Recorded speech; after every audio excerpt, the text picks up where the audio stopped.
Dear students, today we are going to study in brief about the costumes and social life of Kushanas, which has emerged as a mosaic of Iranian, Greek Hellenistic, Scythian and Indian influences. While studying the costumes and social life of the Kushanas, some pertinent questions which often come to our mind are: who were the Kushanas? Which was their domain of rule? What was social milieu of the Kushanas? What are the elementary components of costumes of Kushanas? What are the types of costumes of Kushanas? What was the fabric, textile and design incorporated in costumes of Kushanas? Now we are going to discuss the history of Kushana dynasty. The Kushana Empire originally formed in the early 1st century AD under Kushana Costumes in the territories of ancient Bactria around the Oxus river Amu Darya and later based near Kabul, Afghanistan. They were contemporaries with the Satvahana, Andhra and the Saka kingdoms during part of the 2nd century AD. The name Kushana derives from the Chinese term Guishang used in historical writings to describe one branch of the Yuezhi. The ruling line of the Kushana descended from the Yuezhi, a people that ruled over most of the northern Indian subcontinent, Afghanistan and parts of Central Asia during the first 3 centuries of the Common Era. The Yuezhi conquered Bactria, northwest Afghanistan and Tajikistan in the 2nd century BC and divided the country into 5 chiefdoms, one of which was that of the Kushanas, Guishang. 100 years later, the Kushana chief Kushana Costumes secured the political unification of the Yuezhi kingdom under himself in 1st century AD. The Kushana Empire spread from the Kabul river valley to defeat other Central Asian tribes that had previously conquered parts of the northern central Iranian plateau once ruled by the Parthians. Unlike the political stability of the Mauryan Empire, this period was marked by continuous changes in the boundaries of power and immense cultural and linguistic differences. The only cohesive factor was trade, which has been initiated in the Mauryan period as a stable government ensured communication between various parts of the empire and encouraged active internal trade. Under the rule of the Kushanas, northwest India and adjoining regions participated both in sea-going trade and in commerce along the Silk Road to China, and contact was established with parts of Western Asia and the Mediterranean by means of envoys. This naturally helped foreign trade, and the influx of foreigners, Kushanas, Sakas and the Indo-Greeks gave even more impetus to trade relations with these areas. Under Kanishka I and his successors, the Kushana kingdom reached its height. It was acknowledged as one of the 4 great Usurian powers of its time, the others being China, Rome and Parthia. The Kushanas were instrumental in spreading Buddhism in Central Asia and China, and in developing Mahayana Buddhism and the Gandhara and Mathura schools of art. They became affluent through trade, particularly with Rome, as their large issues of gold coins show. These coins, which exhibit the figures of Greek, Roman, Iranian, Hindu and Buddhist deities and bear inscriptions in adapted Greek letters, are witness to the toleration and to the syncretism in religion and art that prevailed in the Kushana Empire. After the rise of the Sasanian dynasty in Iran and of local powers in northern India, Kushana rule declined. Now we are going to discuss the social and cultural lifestyle of the Kushanas' costumes. The social life under the Kushanas was richer in contents and comprehensive in outlook and range of activities. This is evident from the sculptures, especially from Mathura, suggesting the vivacious side of life full of bustle and activity. Evidence relating to singing, dancing, music and other items of entertainment like dramatic performances and magical shows, providing amusement to many, is afforded by the literature of this period. Inscriptions recording donations or dedications by pious people for their respective religious orders enjoin the sharing of merit by all the members of the family. The broader view of life aimed at a harmonious balancing of dharma, artha and kam, means spirituality, economic pursuit and marital happiness. The religious texts of this period have much to offer on the secular aspects, and the Kushana art is also not devoid of social facets of human life in its lighter vein and marked with a sense of humor. The outward appearance of people in general is indicative of their taste, status and prosperity. The evidence on this aspect of social life is copious, available from sculptures and literature.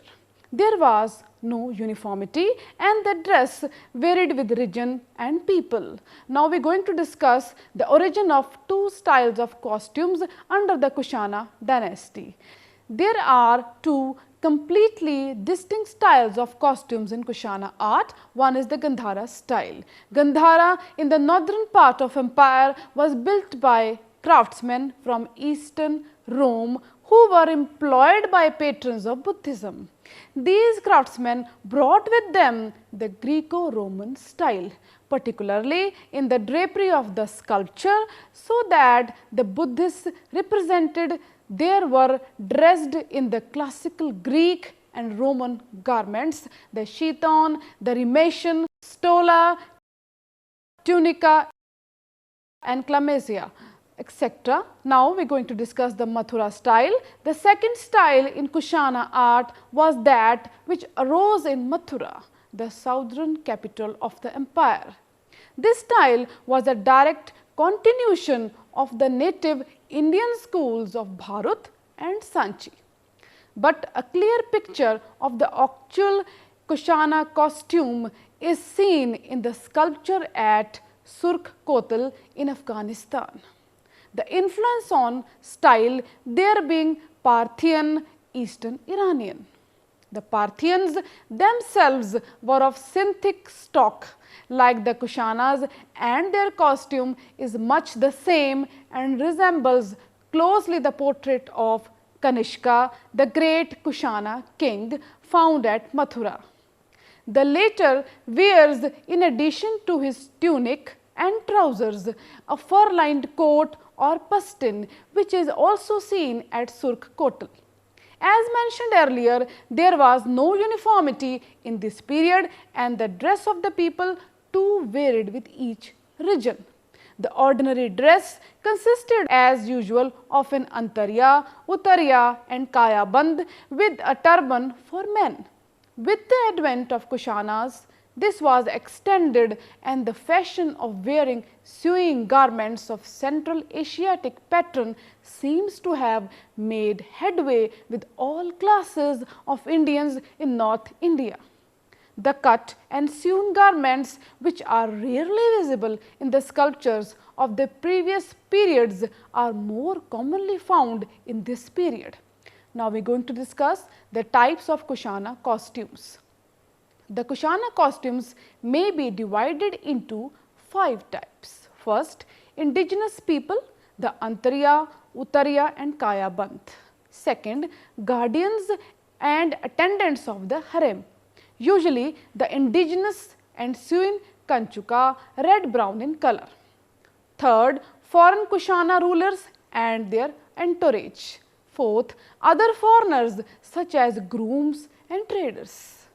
Fifth, mixture of foreign and indigenous garments. This category is of great interest as it shows how clothes changed and evolved, how some of the purely draped garments of the Indians were replaced by cut and sewn garments, especially in North and Northwest, where influences were felt more keenly and where climatically sewn garments were more suitable.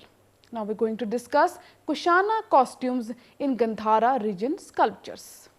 In the Gandhara region, the ordinary dress of the people consisted of a loin cloth, dhoti, tied with a girdle at the waist and reaching to the anklets, and a scarf and turban moli, which the women put on a skirt, lehenga, and bodice, stanam suka, and sometimes a sari.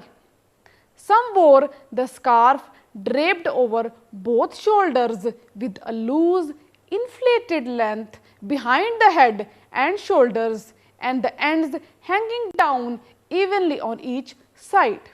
We also find a short sheathon or tunic caught in the round and provided with scalloped turn over edge at the top.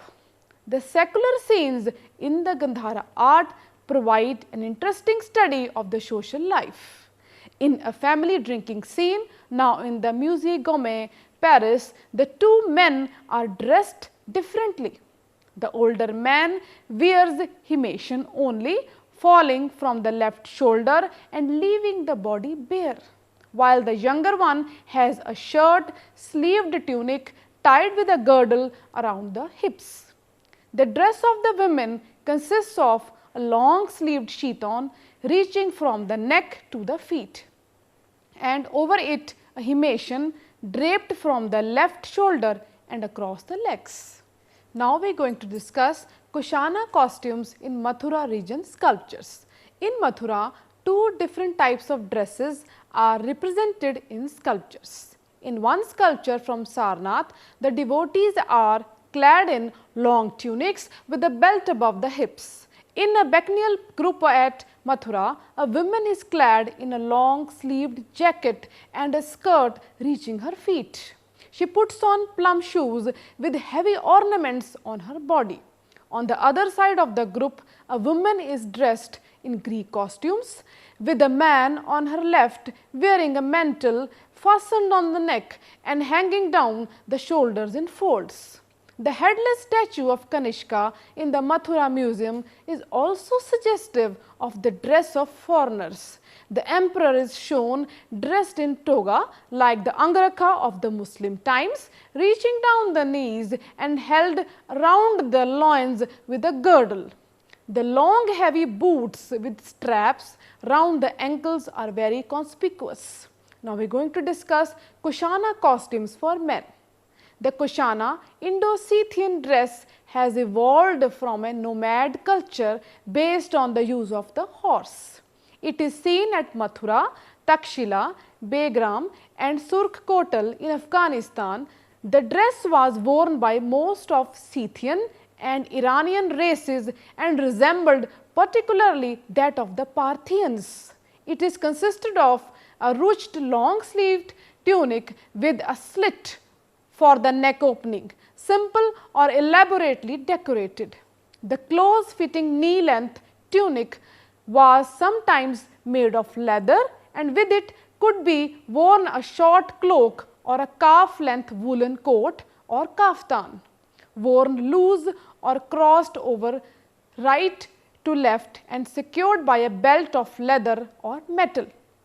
Besides their two upper garments, occasionally a third garment, the choga, was used. The choga was a coat-like and decorated with a border down the chest and hemline and had slits to facilitate movement. The trousers could be of linen, silk or muslin in summer, but were woolen or quilted in winter. Their loose or close-fitting trousers, chalana, were tucked into soft padded boots with leather trappings, kapusa. Along with this was worn the Scythian pointed cap of felt bashalk or peaked helmet or headband with two long ends tied at the back. Although the clothes were simple, they were often adorned with stamped gold or metal plates, square, rectangular, circular or triangular, sewn in lines or at the central seams of the tunic. Their purpose was not only decorative but functional as well, as they helped lift the tunic in the middle for riding. By gathering the cloth along the seams, this helped to give the distinctive draped effect with four sharp pointed ends at the hemline. The drape of trousers too was held in place by means of these gold or metal plates stitched down the center front. It is interesting to note that elaborate embroidered panels later replaced these gold or metal plates. An earlier version was used by the Saka warriors, where the tunic was simply picked up and tucked into the belt on two sides at center front to free the spread of knees when riding a horse. Now we are going to discuss Kushana costumes for women. Clothes for women were varied. At Gandhara, there are figures wearing a sari-like garment, which seems to have evolved from Palmyrean, means Greco-Roman or pure Roman dress. This is the palla, draped over garment worn over a long gown with ruched sleeves, which was typical of Roman matron, pinned at the left shoulder. The difference in some of the Gandhara female figures is that they wear in addition an antariya, which is extended in length. This long antariya is worn in the Kacha style, but one end continues over the left shoulder and is broached either like the palla.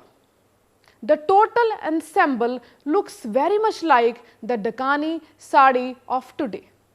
The long ruched sleeves are visible underneath and could be shortened version of Roman long gown stola worn as covering for the breasts.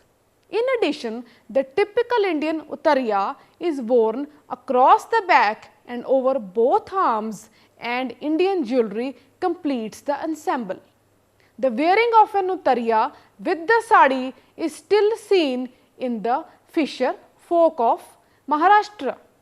These Gandhara figures are some of the most intriguing sculptures of the Kushana period and may well show the beginning of the sari and one of the earlier attempts to create a garment to cover the breast.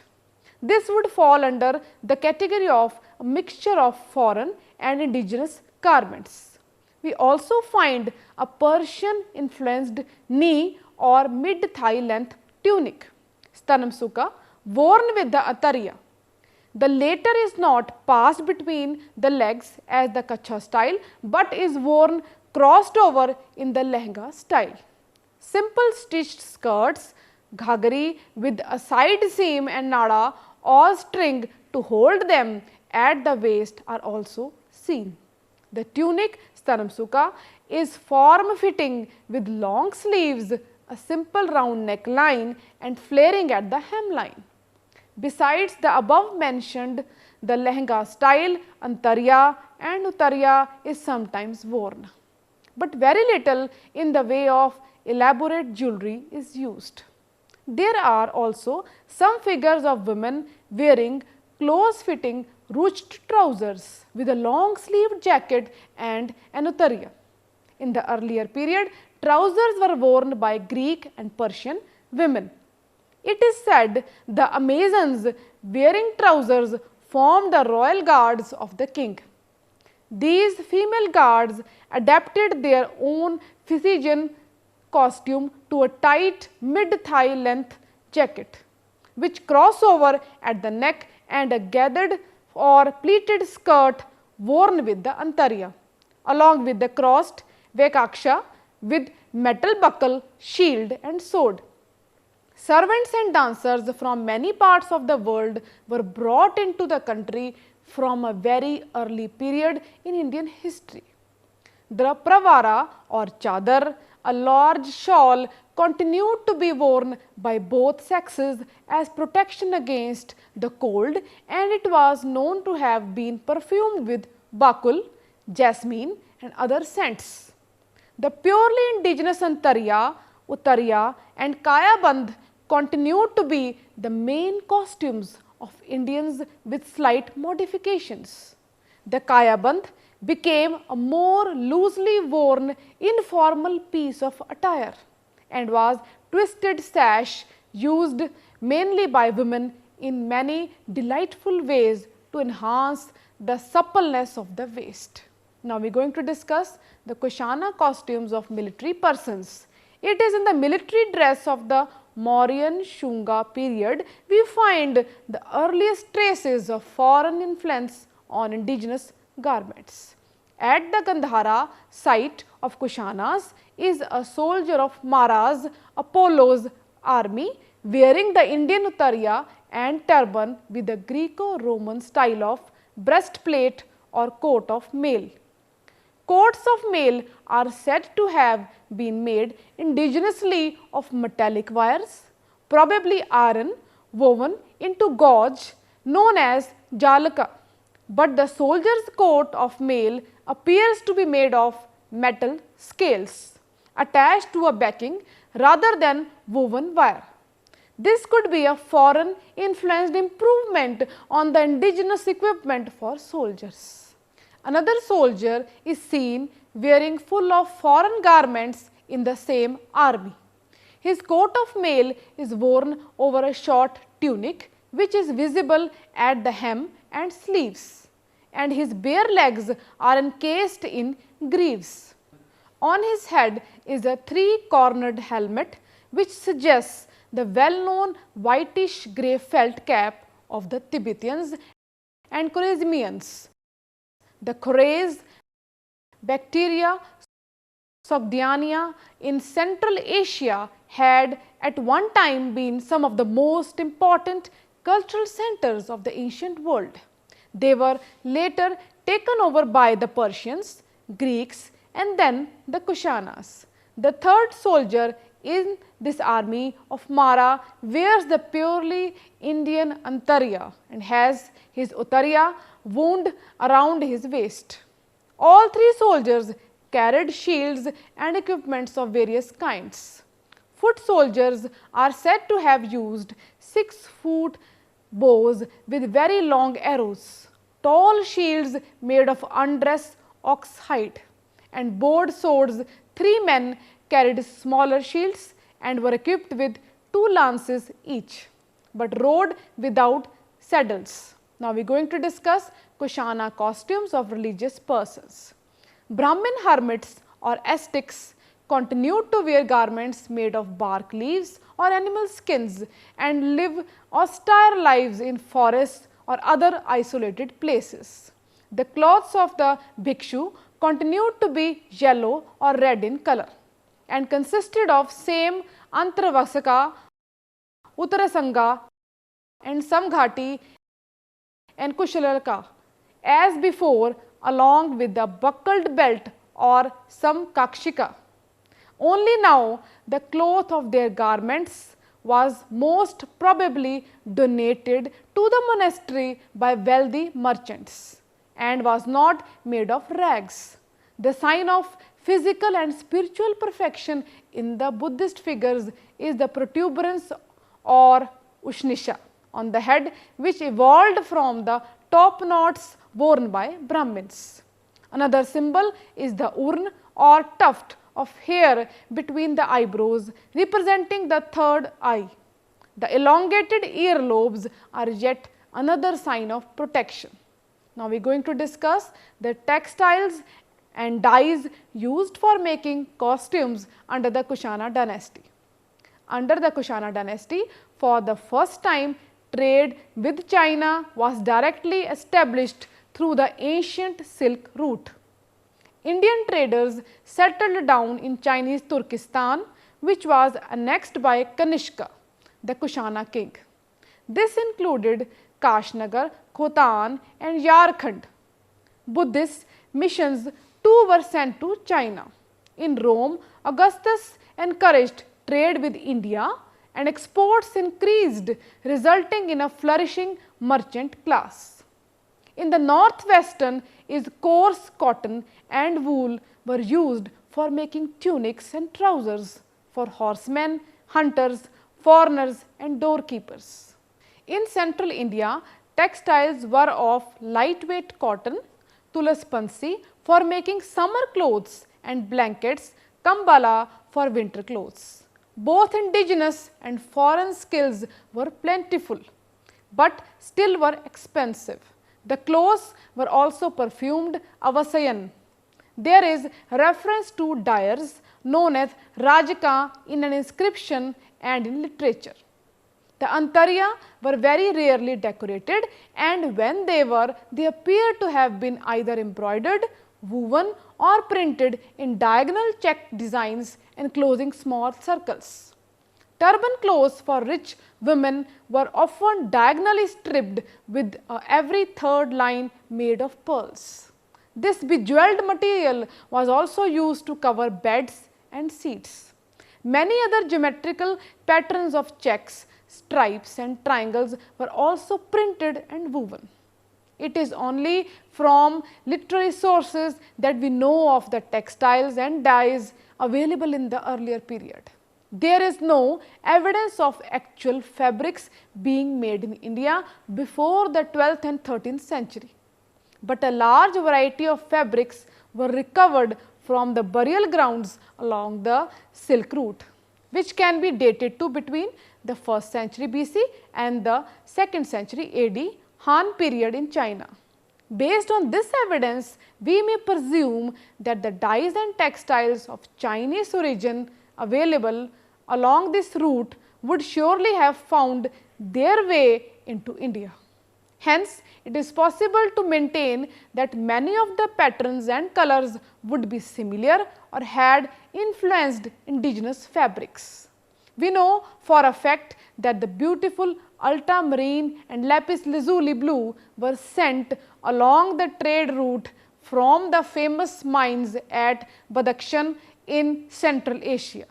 There, in addition, such literary evidence of sophistication of Indian textiles from the earliest times. In a list compiled of fabrics recovered from the ancient silk route, fabrics in the following colors were found: bright blue, light blue, dark blue, copper, dull gold buff, bronze brown, dark bronze green, crimson, pink, crimson brown, rich red, yellow, yellow brown, yellow green, rich dark yellow brown. There are all variants and mixtures of the colors in dyes that were available in India in this period. In the end, we can conclude that the study of costumes of Kushana period amply establishes the fact that the people of this era enjoyed a very luxurious and fashionable lifestyle, and this period absorbed numerous cultures and ethics which developed far away from the boundaries of this empire. The rulers were very open to fresh ideas coming their way and adopted them with ease and poise. They had an amazing capacity in truthfully integrating values and ethos for the development of the society, which came as whiffs of fresh air to their empire. Thank you.